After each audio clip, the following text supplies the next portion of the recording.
இயல்பான கதைகளை படமாக்குவதில் நேர்த்தியான இயக்குனர், பேராற்றல் மிக்க பேச்சாளரும் நடிகருமான கரு பழனியப்பன் அவர்களை பேச அழைக்கிறேன்.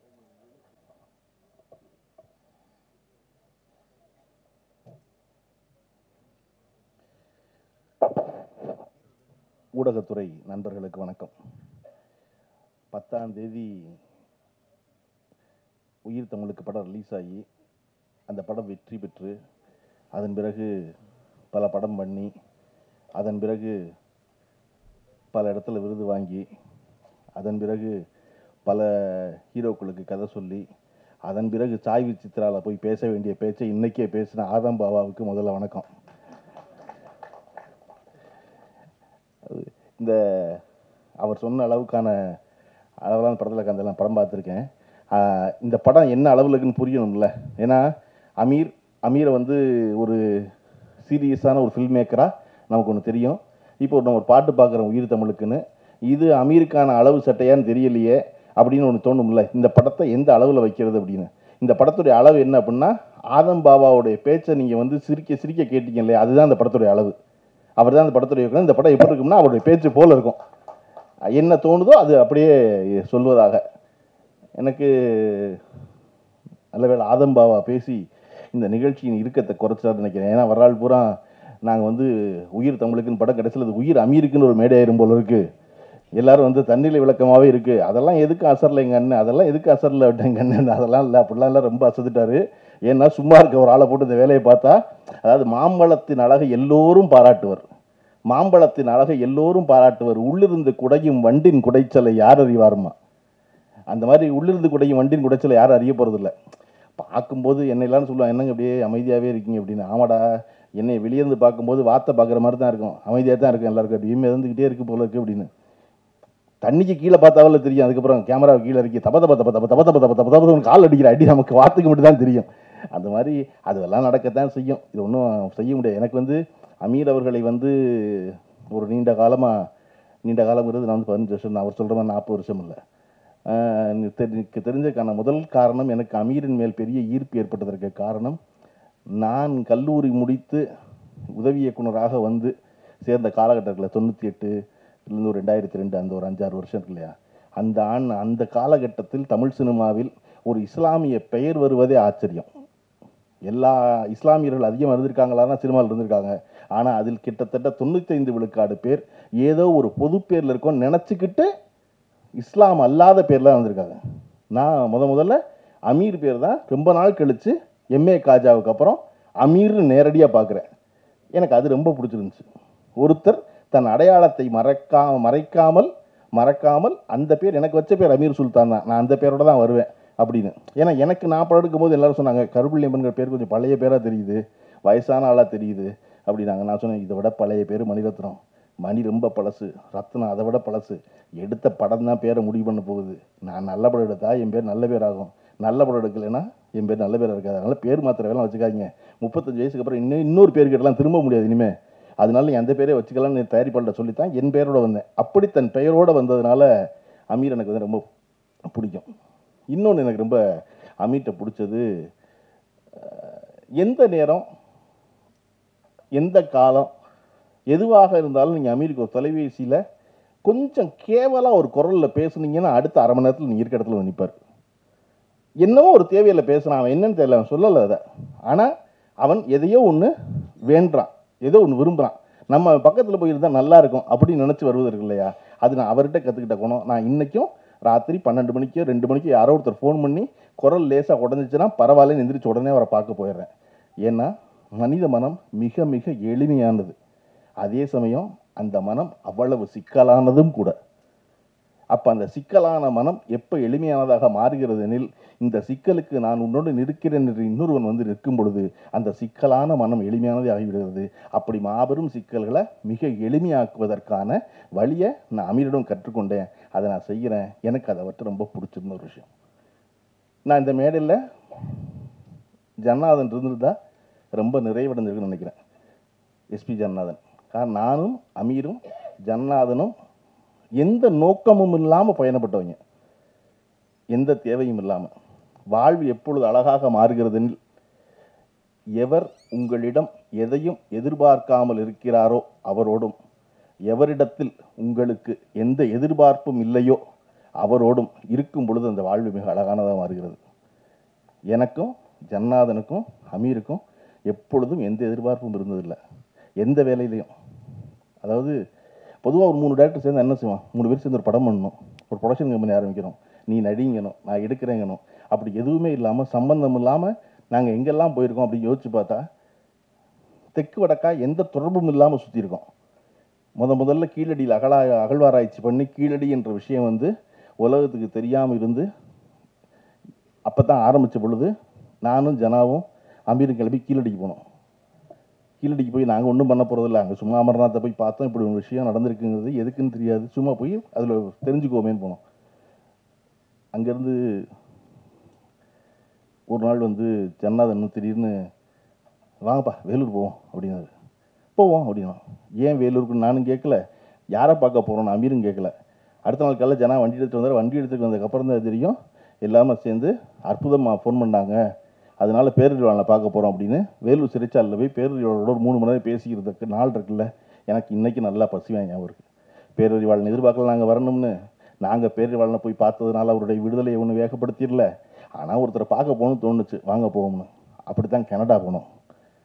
கனடா போய் நாங்கள் 3 பேருமா சும்மா தெரிஞ்சது இருக்குல்ல, அப்படி இருந்த ஒரு காலகட்டம்.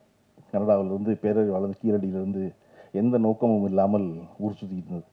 இந்த காலகட்டத்தில் அவர் வந்து இப்படி ஒரு படம் என்பது எனக்கோ ஜனநாதனுக்கோ உவப்பானதாக இல்லை.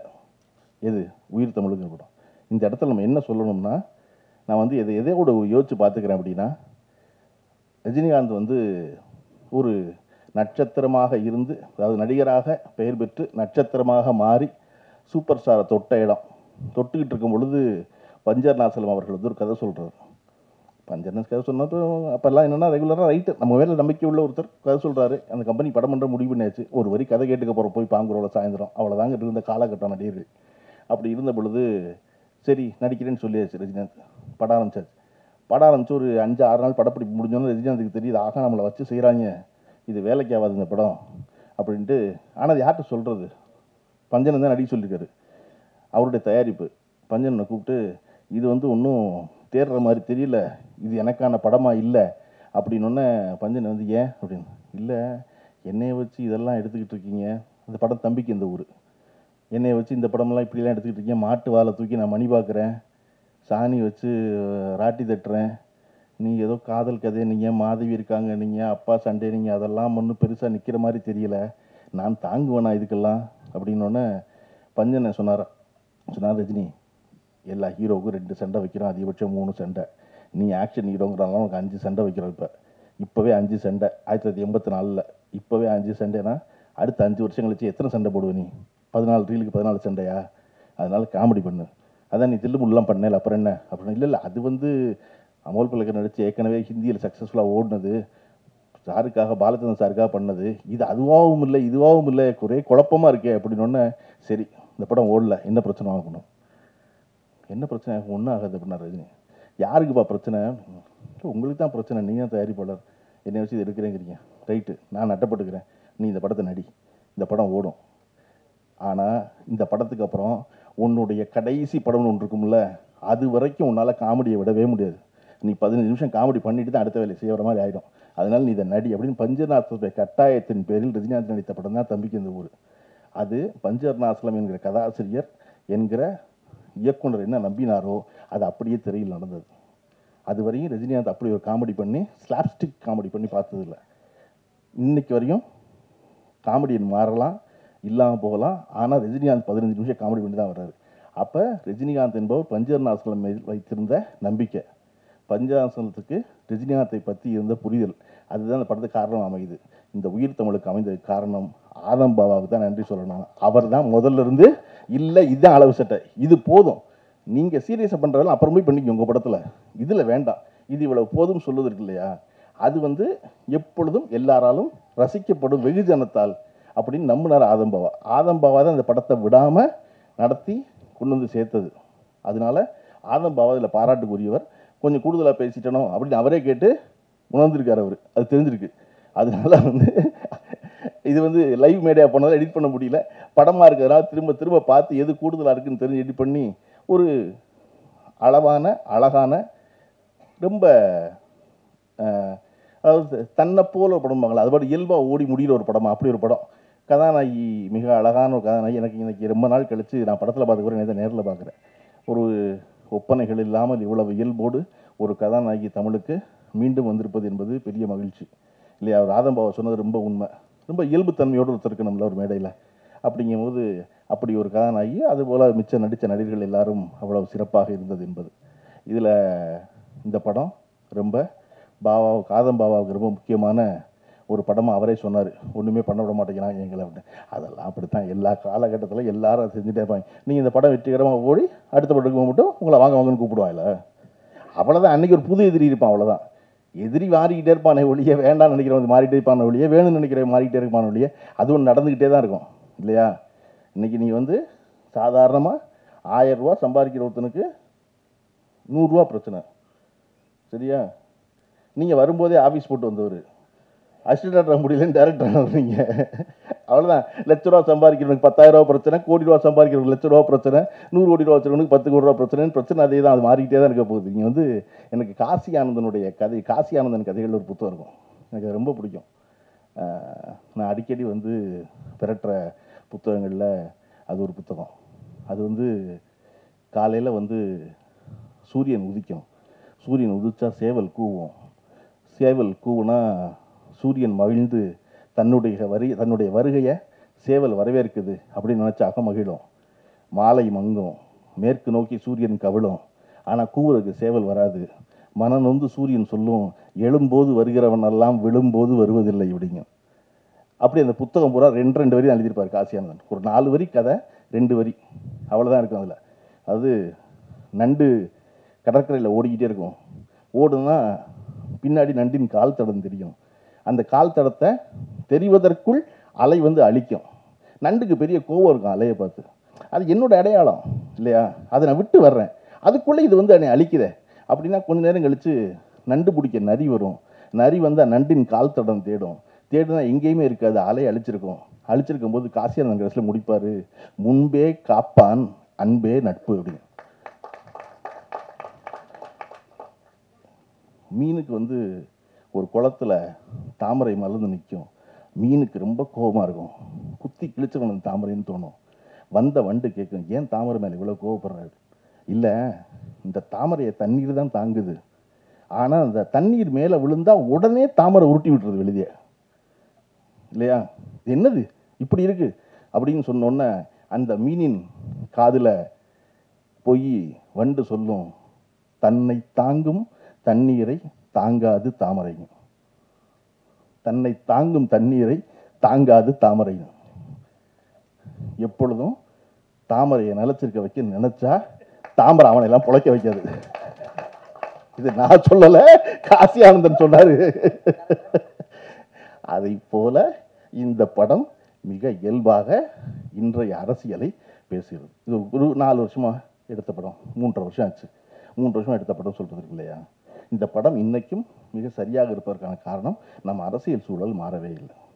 நம்ம அந்த விழா தொடங்கும் போது தமிழ்த்தாய் வாழ்த்து பாடணும்.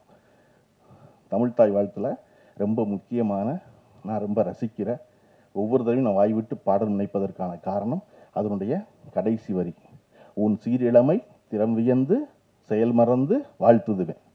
தமிழ் ரொம்ப பழைய மொழியில, பல்லாயிரம் ஆண்டுல முன்தோன்றிய மூத்த குடியில அது எப்படி இளமையா இருக்க முடியும்? உன் சீர் இளமை திறம் வியந்து செயல் மறந்து வாழ்த்துவேன். அது தமிழ் கிளவியா இருக்கணும், பல்லு போயிருக்கணும், தோல் சுருங்கி இருக்கணும். ஆனால் அது எப்படி இளமையா இருக்கு அப்படின்னா, நமக்கு வந்து 2000 வருஷத்துக்கு முன்னாடி ஒரு அடையாளம் எடுத்துக்கிட்டோம்னா திருக்குறள். திருக்குறளை ஒரு எல்லாருக்கும் தெரிஞ்ச திருக்குறள் பேசணும்னா, முயற்சி திருவினை ஆக்கும், முயற்றின்மை இன்மை புகுத்தி விடும். இது எழுதி 2000 வருஷம் ஆச்சு. ஆனால் இன்னைக்கு கேட்டோம்னா முயற்சி தெரியும், திருவினை பணத்தின, திருனா பணம், திருமகள், முயற்சி திருவினை ஆக்கும், முயற்சி பண்ணால் பணம் ஆக்கும், முயற்றின்மை முயற்சி இல்லைனா இன்மை புகுத்தி விடும், வறுமை உள்ளே வந்துடும். 2000 வருஷத்துக்கு முன்னாடி வள்ளுவன் எழுதுனது இன்னைக்கு பழனியப்பனுக்கு புரிகிற மாதிரி நேரடியாக பேச முடியல வள்ளுவனோட. அதனால தான் அது உன் சீர் இளமை திறமையந்து செயல்பறந்து வாழ்த்துதுமே. எத்தனை வருஷம் வேணாலும் ஆகலாம், அன்னைக்கு இருக்கிற இளமையாக இருக்கிறோம், நீ கான்டாக்டில் இருப்ப, டச்சில் இருப்ப, அவனுக்கு விளக்குன மாதிரி இருப்ப அப்படின்னு. அப்படி இந்த படம் 3 வருஷம் ஆயிருக்கலாம். ஆனால் இந்த உயிர் தமிழுக்குங்கிற படம் இன்றைய அரசியலோட நேரடி கான்டாக்டில் உள்ள படம். அதனால ஆதம் பாபா நினைச்ச அவருடைய பெரு வெற்றியை இந்த படம் கொடுத்துடட்டும். கொடுத்ததுக்கப்புறம் எப்படி அமீருடைய அலுவலகத்திலையும் பாலாவுடைய அலுவலகத்திலையும் போய் 12 மணி நேரம் காத்திருந்தாரோ, அப்படி இந்த தமிழ் சினிமாவின் உச்ச நட்சத்திரங்கள்கிட்ட போய் மறுபடியும் 12 மணி நேரம் காத்திருந்து ஒரு கதை சொல்லி படம் பண்ணுற பெரிய தயாரிப்பாளராகவும் ப்ரொடியூசராகவும் ஆகிற வாய்ப்பை இந்த உயிர் தமிழுக்கு ஒரு வழங்கட்டும். குழுவினர் அனைவருக்கும் வாழ்த்துக்கள். நன்றி.